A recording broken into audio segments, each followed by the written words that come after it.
رسول الله سيدنا وحبيبنا وشفيعنا ومولانا محمد افتح باب رحمة الله عدد ما في علم الله صلاة وسلاما دائمين بدوام ملك الله وعلى آله وصحبه ومن والاه ولا حول ولا قوة إلا بالله أما بعد.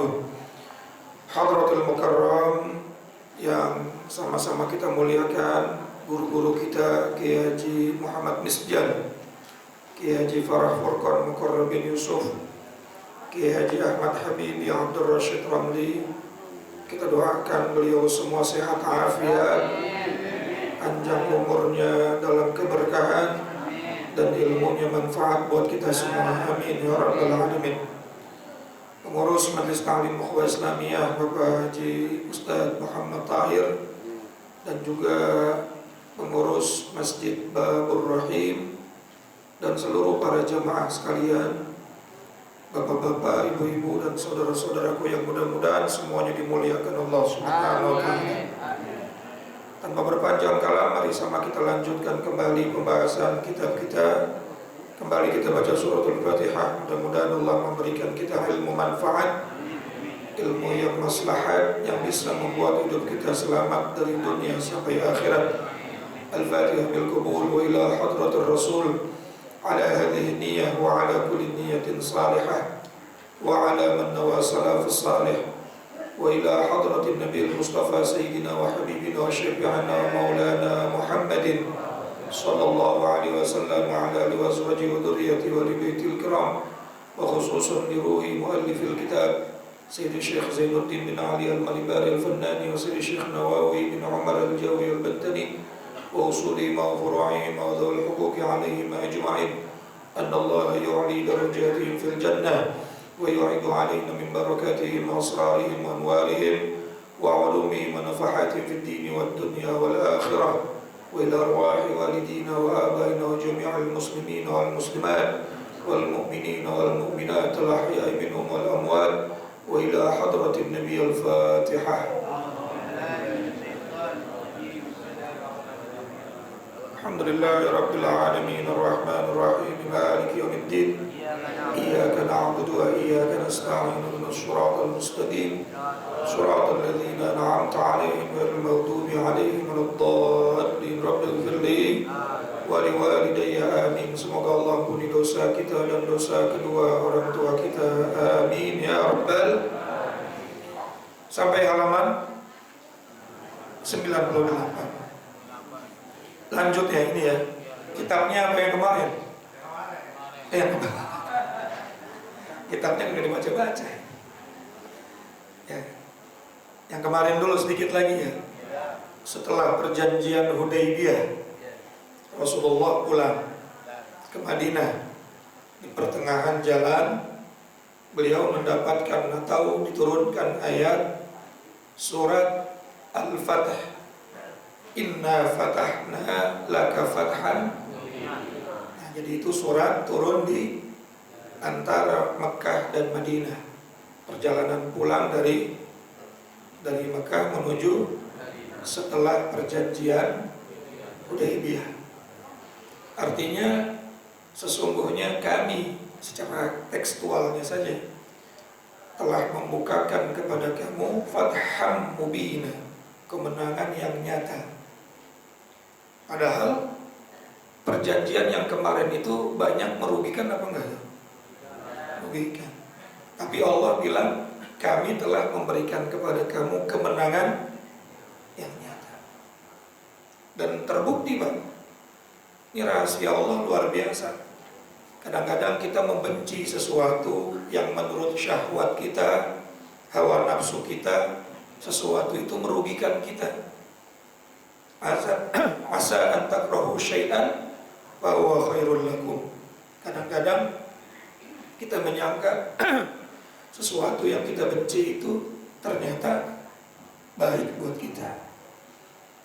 Itu setelah perjanjian Hudaybiyah. Akhirnya Nabi bisa umroh walaupun cuma 3 hari. Kan perjanjiannya begitu ya. Bisa umroh walaupun cuma 3 hari. Kemudian bebas melakukan dakwah tanpa ada intimidasi. Dan yang paling utama 10 tahun gencatan senjata.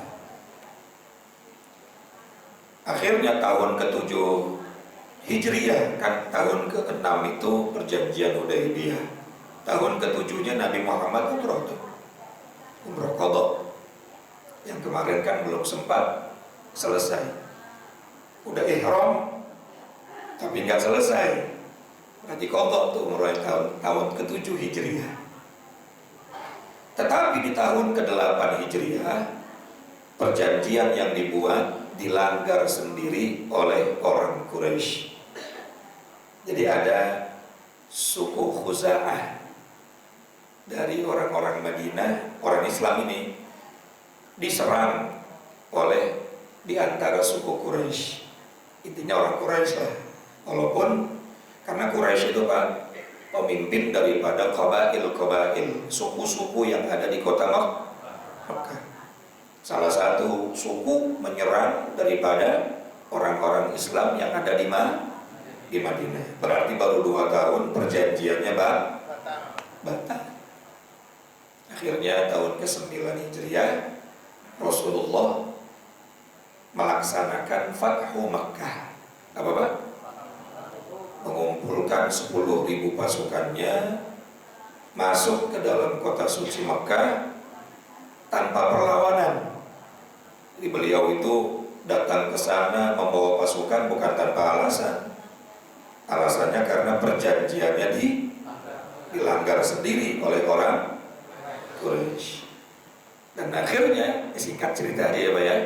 Akhirnya kota suci Makkah takluk di tangan baginda kita Nabi Muhammad sallallahu alaihi wasallam tanpa perlawanan.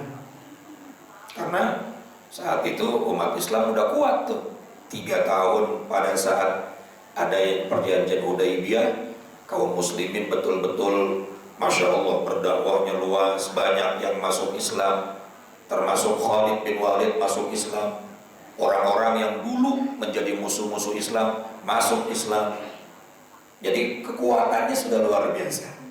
Sehingga pada saat beliau membawa 10.000 pasukan ke kota suci Mekah, itu orang Mekah udah, kalau bahasa anak warakasnya udah geder duluan, takut. Bahkan Abu Sufyan sebelum beliau Rasulullah dari Madinah ke Mekah datang ke Madinah, minta supaya Rasulullah tidak datang ke kota Mekah membawa pasukan. Ketika Rasulullah sudah sampai di perbatasan antara Madinah dan Mekah, karena yang namanya peperangan itu biasanya pasukannya di perbatasan kemah dulu. Itu Abu Sufyan kembali mendatangi Rasulullah SAW.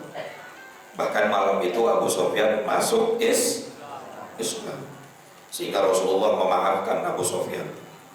Padahal dulu Abu Sufyan biang keroknya tuh, banyak peperangan yang terjadi gara-gara ya, dan dipimpin oleh Abu Sufyan dari kaum Quraisy, termasuk istrinya. Siapa istri Abu Sufyan Pak? Hindun. Itu yang membunuh siapa? Sayyidina Hamzah. Hamzah dibunuh oleh orang suruhannya Hindun, namanya Wahsy. Ditombak dari jauh, meninggal dunia, syahid beliau. Kirain udah meninggal gitu, enggak, didatengin sama Hindun, dibelah dadanya, diambil jantungnya, dimakan mentah-mentah. Tuh perempuan kalau udah kesel gitu, hati-hati Bang. Ini kagak.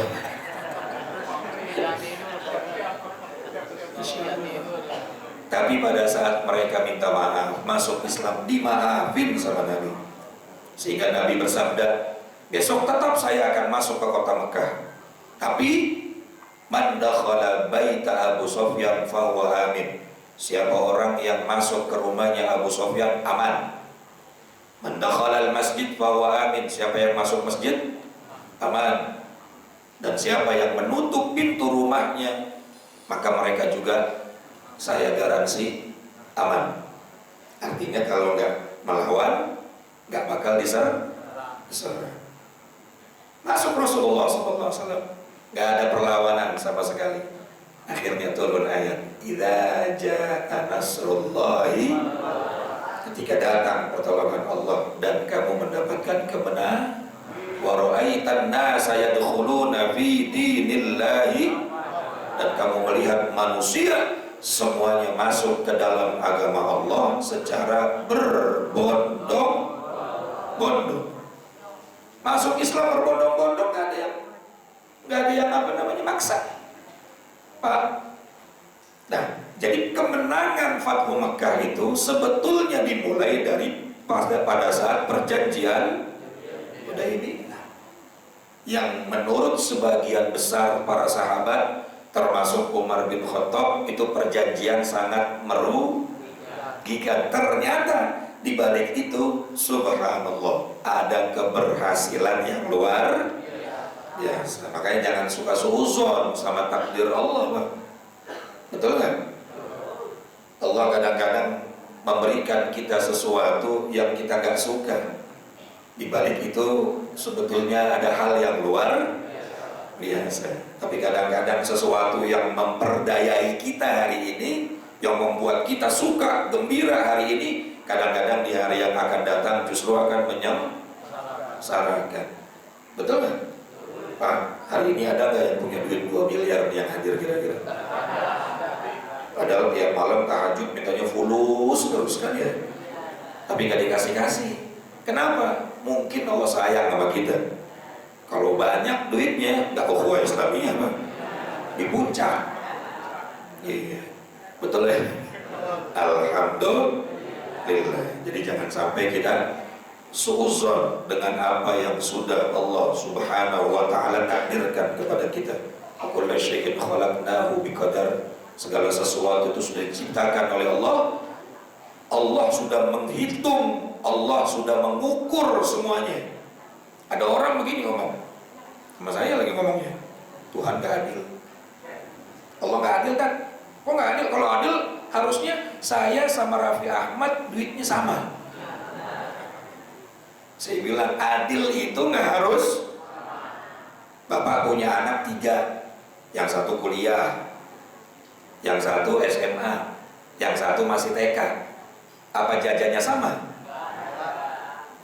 Sama apa kagak, Pak? Kalau disamain adil nggak? Anak TK jajannya paling goceng, paling gede, bahkan nggak jajan. Itu anak saya nggak pernah jajan. Ya, betul apa kagak? Kalau yang kuliah dikasih goceng mau? Atau sebaliknya, yang TK dikasih jajannya seperti anak yang kuliah, taruhlah gocap. Adil apa kagak, Pak? Zolim juga buat beli apaan gocap. Adil itu sesuai ya mungkin orang yang dikasih duitnya banyak, dia punya perusahaan, dia menanggung orang banyak untuk dinafkahi, betul nggak? Lah kita siapa yang ditanggung? Alhamdulillah bini makan pakai nasi putih aja mau, orang sampingnya ada rendang. Bayar listrik kita paling berapa? Kebutuhan kita Allah udah ukur, Pak. Dan alhamdulillah kalau cuma untuk kebutuhan semuanya cukup. Yang kagak cukup kan syahwat. Udah punya mobil, pengen punya mobil lagi. Motor udah cakep, pengen punya motor lagi. Bini udah cakep, pengen punya. Ya memang syahwat kita begitu. Ya, kalau untuk kebutuhan Allah pasti mencukupi. Yang kagak cukup itu untuk gaya pasti itu. Kalau untuk gaya hidup ya siap-siap buyang. Betul ya. Tiap hari banyak yang silaturahmi ke rumah kita. Paket.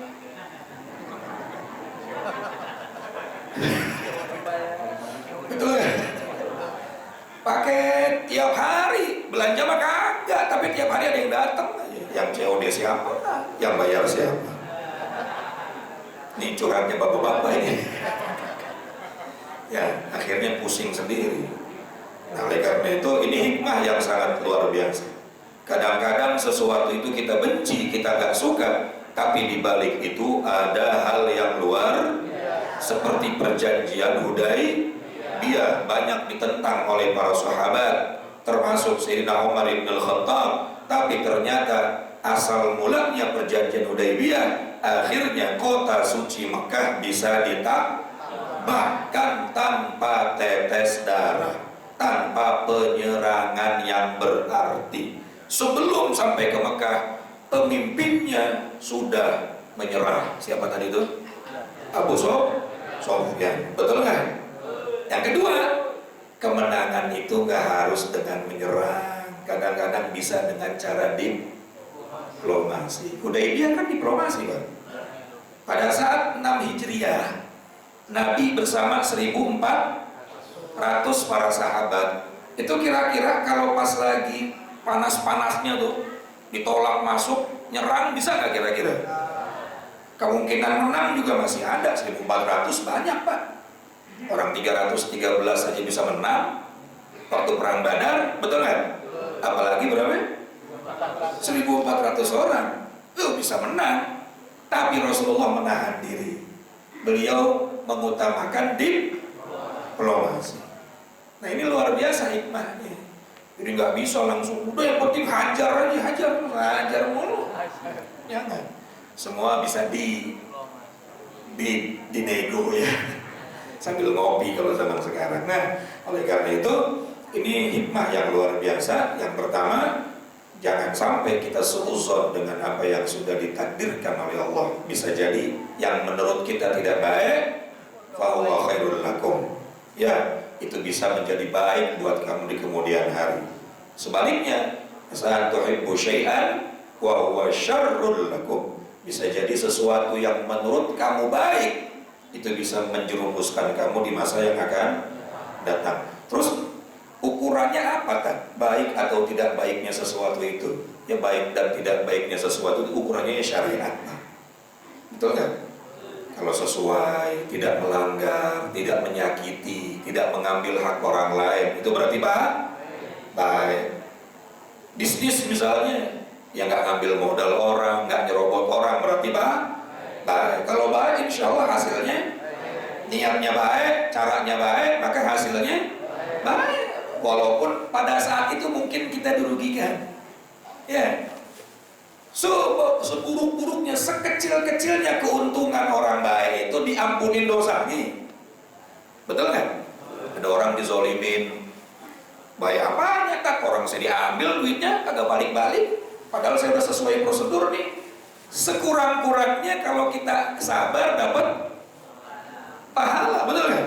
Dapat ampunan, insya Allah Allah ganti lagi di masa yang akan datang. Tapi sebaliknya, kalau sesuatu sudah dimulai dengan yang buruk, ya fahuwa syarrul lakum dah. Walaupun sesuatu itu kelihatannya menggembirakan, menguntungkan dan lain sebagainya, tapi lihat nanti di masa yang akan datang itu akan menjadi hal yang paling buruk buat kehidupan kita. Nauzubillahi min dzalik. Akhirnya setelah Rasulullah menaklukkan kota suci Mekah, tahun berikutnya, tahun 10 Hijriah, beliau melakukan haji. Berarti hajinya Nabi cuma sekali, Bang.